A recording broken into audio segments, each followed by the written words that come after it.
Good morning, folks. Thank you for coming out this morning. The first order, it's now about 10 o'clock. The first order of business is the affidavit of notice of meeting, which the board has gotten. The roll call, it looks like everybody's here, which includes Wally, who's here by phone. The next order, which I neglected to put on the agenda, Janet is no longer present in the Middle River Club, and Bobby is. And we all agreed to this on April 19th, 2018. So we just need a board ratification on this issue. So is the board in agreement that Bobby is now president? I make a motion, we agree Bobby's And president. second, and Bobby, you have agreed? I agree. And Wally, you've agreed, and I've agreed. Yes, Wally? Yes. Thank you.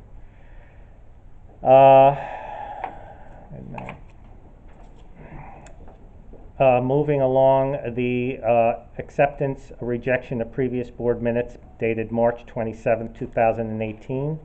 7 pages of them. Is there a motion to accept the minutes as presented?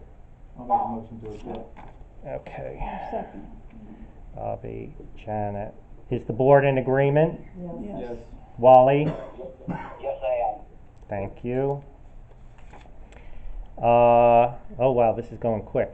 The first order of business, miscounted, but the tennis court renovation for $32,000.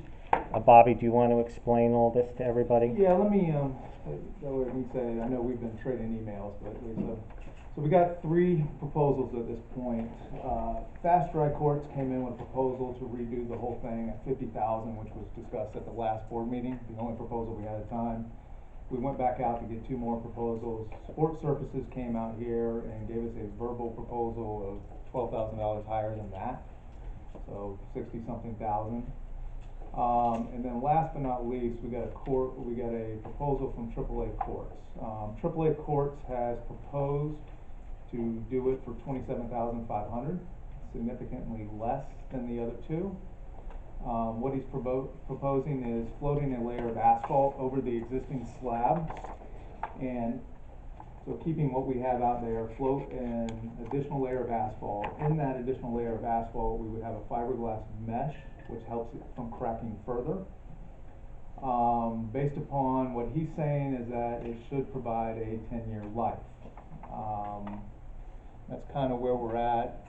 I think email-wise, behind the scenes, in our discussions, I think we thought that was the best choice at this point. I should also mention that all of them offer the same warranty, which is only a year. So no differences there.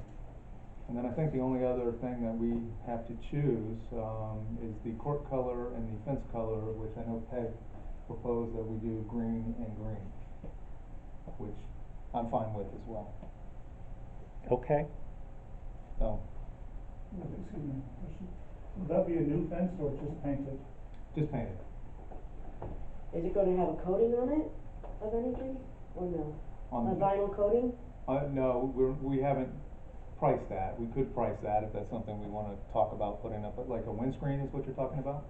No, I think No, he's talking vinyl about coating. vinyl paint. Vinyl paint? Yeah. No, I think it's just a standard paint. From my experiences, I just may say something. I've had a vinyl coated pool fence put in, and they are nice. They do last, but they're quite expensive. And something to cover our court in terms of its dimensions and its height. We could always get a quote, I guess, but it would be quite expensive to have a vinyl coated fence put up. When they came out and did the quote, did they check the net or the, other things that Yeah, go with the tennis they court? checked everything. They did, So okay. it's in addition to the asphalt and the fence. It's getting everything into tip-top shape. Looks like a brand new court, et cetera. And what we love from this quote, obviously, is it's half the price of what we originally thought we were gonna have to do. My question is, given the percentage of usage for this amenity among all the amenities that we have, the percentage of usage is very, very low. The only time this court gets use is in the season, when, as Bob says, the old ladies are here to play tennis. That's when we see it. For 1 hour, I'm never gonna let you live that down, Bobby. I hear you. Don't forget. Because I'm in that category, you see. It's 1 hour every day. Other than that, it's very sparse. And I just wonder if $32,000 is worth it for the percentage of its usage. I would rather money be spent on a pool decking to make sure that's in good condition, that gets all the usage. I hear you.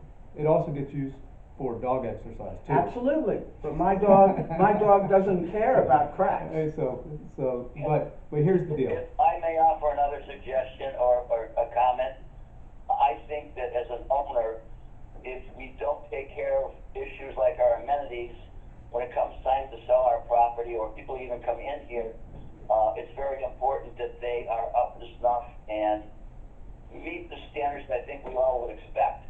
When you look at the assessment per unit, $32,000 may be a lot of money, but I think the assessment per unit warrants us doing what has to be done to keep our complex up and running in a good manner. And let me add further to that, and I gotta track it down in the condo docs, but I believe in order to get rid of any amenities, any shuffleboard, whatever we have out here, requires a 70% vote by owners. So if we're required to have it, so if we wanted to take it out to all the owners and think we're gonna get over 70%, I doubt it, but we could. I also- If we're gonna keep it, and if we're gonna keep anything around here, we need to do the maintenance to it and keep it looking good. It was just a question because of the percentage that it's used. And I understand that if even one person falls, it's gonna cost us more than 32 grand. I understand that intellectually. It's just, you know, I look at it and say, who the hell is using it? You know? I hear you. Unfortunately, you know, we need to keep our community looking nice, and unfortunately that has gone on for a long time, and it really looks bad. Just for your information, I got a price once, a couple of years ago on vinyl fencing. Leaving the same post, but replacing the chain link with vinyl, it was about $10,000. About $10,000. You said that they're gonna surface cover over what is already there. Do they look underneath to see if there's anything wrong with the ground underneath that may be causing cracks that they fill in? Well, so, and this is where we've discussed, right? So, no, the answer is you can't really go underneath there and look at that. We're in Florida, we have sand soil for the most part, sand shifts.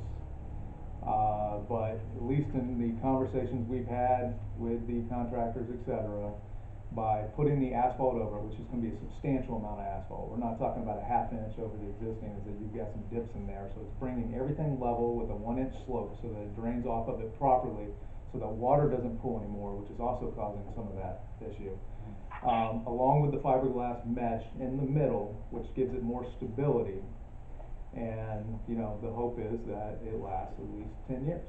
But no one's willing to guarantee, no one's willing to give us a warranty. And that includes even if we, you know, tear the whole damn thing down and redo it again, so. What time frame